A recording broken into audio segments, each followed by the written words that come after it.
All right, today we get to study what the imperialism in India looked like. So you can see briefly on this map to the right that India is a continent that's off to the east of Africa.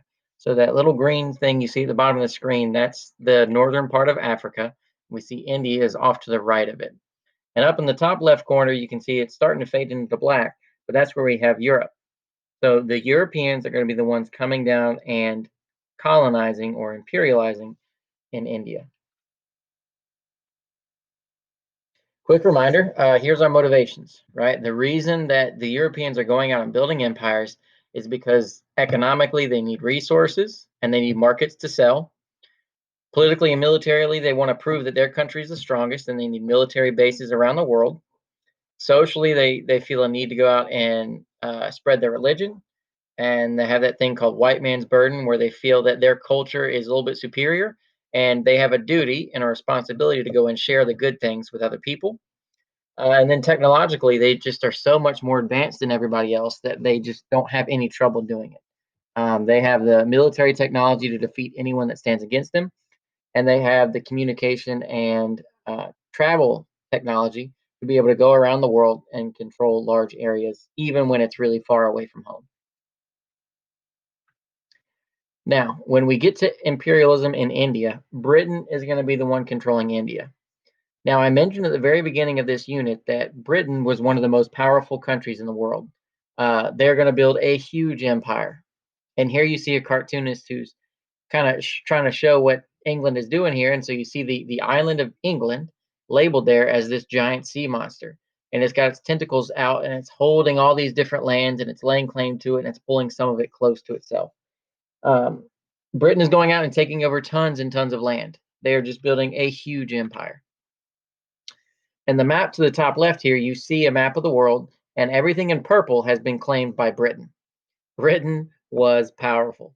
They were the most powerful imperial power during this era. They were so large that one of the sayings at the time was that the sun never set on the British Empire. The sun never set. So essentially, what this means is no matter what time of day it was, the sun was still shining somewhere on the British Empire. So when it's nighttime in Britain and in Africa, on the other side of the world in China and parts of the Asian theater, you've got the sun shining. Well, in India and in China and Australia, when it's dark, the light's shining on Britain and Africa. So no matter what time of day it was, somewhere the sun was still shining on Great Britain. But of all of these different colonies, all of these different lands they claimed, India was Britain's most valuable colony. India was extremely important to their economy, extremely important in the amount of wealth that they were able to build. Now, one of the things that made this possible was something called the Suez Canal. The Suez Canal was built about this time and it gave Britain quick sea route to the east. So if you look at this map, in the far top left, you see a little island that says United Kingdom. That's Britain. Now, if Britain was trying to sail to India, they've got to get over here somewhere to the right side of the map. Before the Suez Canal, they had to sail all the way around Spain, around the west part of Africa, down around the southern part of Africa, and come back into the Indian Ocean. Well, that was expensive, it was dangerous, it was risky. When the Suez Canal was built, they could come straight across the Mediterranean Sea and they could come straight through this canal and get to India and China very, very quickly. So the Suez Canal is going to be so important to Britain and European imperialism because now it was so much quicker and safer to go from Europe to Asia. You didn't have to sail all the way around Africa and worry about pirates or storms or hunger or disease because it was a much quicker and shorter and safer path. Now, we mentioned that India was the most valuable resource of all of Britain. It was called the crown jewel, most important. And here are a few reasons why. First of all, they had a really large population. And so that population was great for trade. It was great to sell goods to. So when they put their goods from the factories and the ships and they took them into India, there were plenty of people there that wanted to buy stuff. That large population also was a good workforce for businesses in India. Some of them were hired as military guards and police. And so that large population was a huge benefit to Britain trying to control an area so far away. They had a strong military tradition. And so Britain was able to come in and hire a lot of Indians as their own military force. So they didn't even have to send their British soldiers to India because they could just get Indians to work for them. The location was extremely important for trade. By having bases in India, they had strong military bases and they had strong bases for trade. They could trade with Europe, they could trade with China and other parts of Asia, and they could trade with Africa. So that location was extremely important to British interests in that area. And then, of course, there were the resources that everybody's going out looking for. And particularly, they're getting porcelain, spices, cotton, and opium.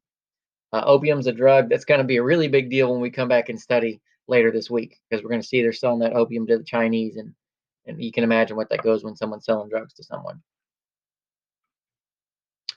Now, the way this goes, how Britain gets involved in India.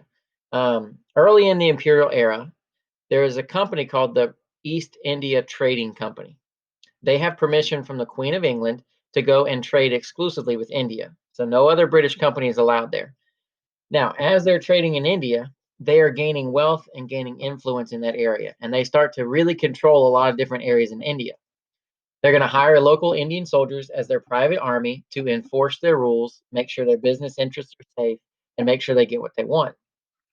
However, eventually, there's something known as the Sepoy Rebellion. The Sepoys were the soldiers that the British East India Company had hired. Well, those soldiers they hired, along with many other Indians, rebelled. They didn't like the foreign influence. They didn't like what the East India Trading Company was doing. And so they rebelled to try to reclaim the control and influence over their own country. Well, we all know that rebellions almost always fail. The British come in with their own military. Their technology is just so much greater than what the Indians have. They can't fight back. So when the Sepoy Rebellion fails, British government itself takes direct control over India. So now it's no longer a company coming in and just having great influence over local leaders. It is now the actual British government coming in and taking over and having direct control over India. So essentially, Britain is ruling over India. And of course, we now know the Sepoy Rebellion is an example of local resistance to imperialism. So that's going to take us into China. The impact of this is going to have on the Indian people. Like many times during this imperial era, they're taken advantage of. In some instances, it's good. They are brought technology. They are brought new medical care. They are brought new ideas from faraway lands. However, the negatives, they are taken advantage of. Their own people are hired as a security force against them, and then eventually they lose control over their own country. Now, this is going to change later in the 19th or the 20th century after World War II. There's going to be a guy named Gandhi who is going to lead a nonviolent movement to get their independence back. And we'll see that happen after World War II. But at this time, India is extremely invaluable to Britain, and Britain takes direct control over India.